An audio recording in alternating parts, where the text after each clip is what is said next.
What is school for?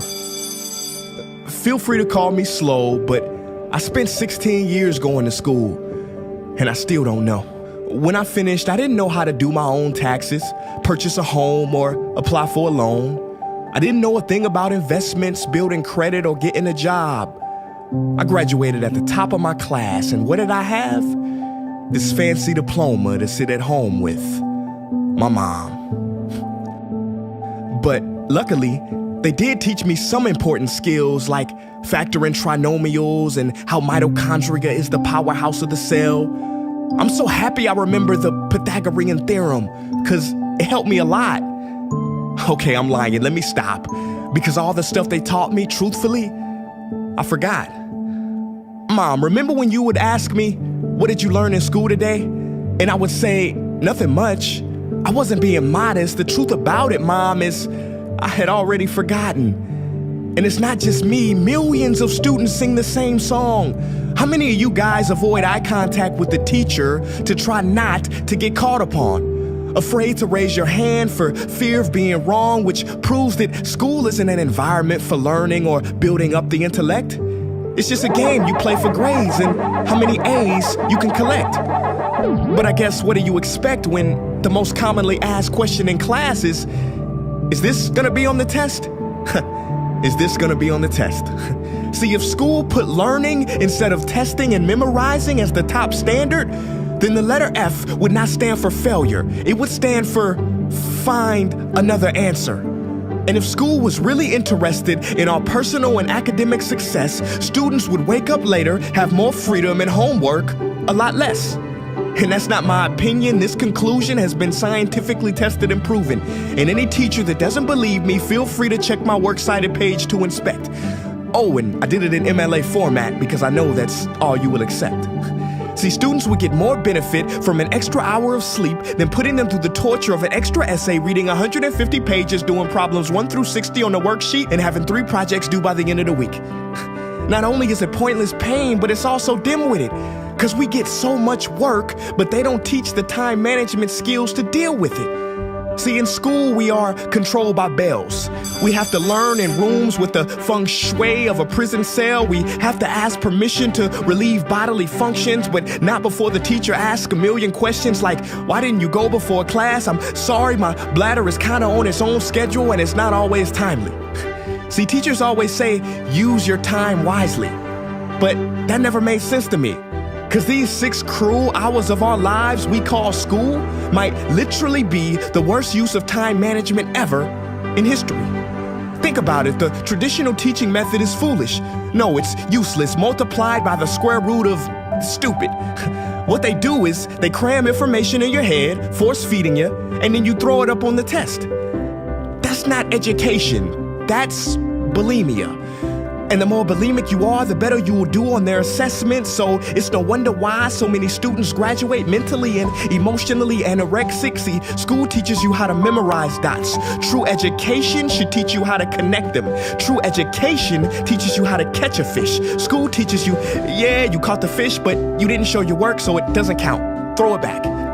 I'm just asking, what is school for? It's not education, that's just not true.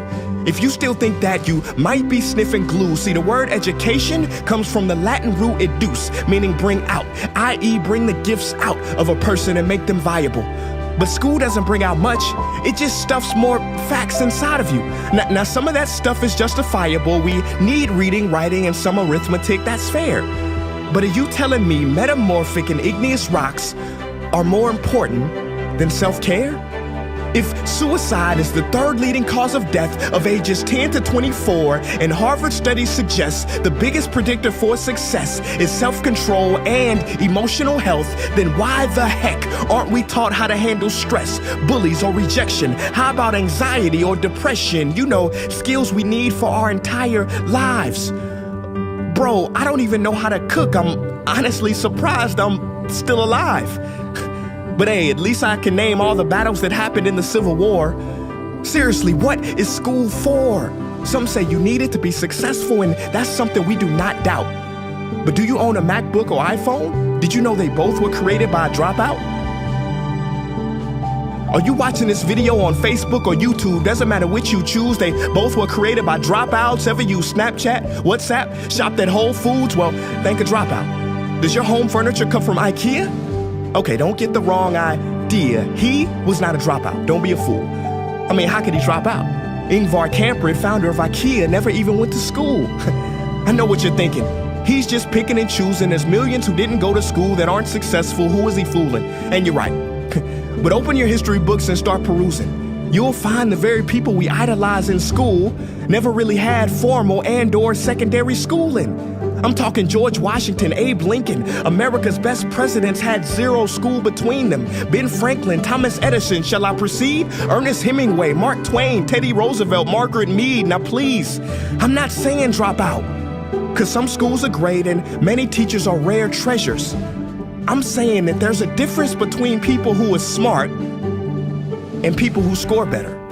I'm saying that your future is something that no test will ever measure, even if that test begins in 3 letters like SAT, ACT. It's BS if they say those determine your LIFE. No, your destiny is in your hands. You must shape it to be great. So don't expect school to open doors, because it's more likely to slam them in your face. Sometimes I wonder about all the dreams lost in school and how much potential goes to waste. If it wasn't for music and YouTube, then I would have been just another lost case. Everybody watching this, please, close your eyes. Imagine a child sitting in the back of some teacher's class in some town. He never raises his hand, he fails most of his classes, but inside of him, there is a passion. And if nurtured and brought out, will lead him to discover the cure for cancer. But you see, I'm afraid that child's gift will never come out. He will never win the Nobel Prize award because in class he was ignored and his worth was judged only by his scores. So teachers, principals, parents, advisors, and students, I ask one more time, what is school for?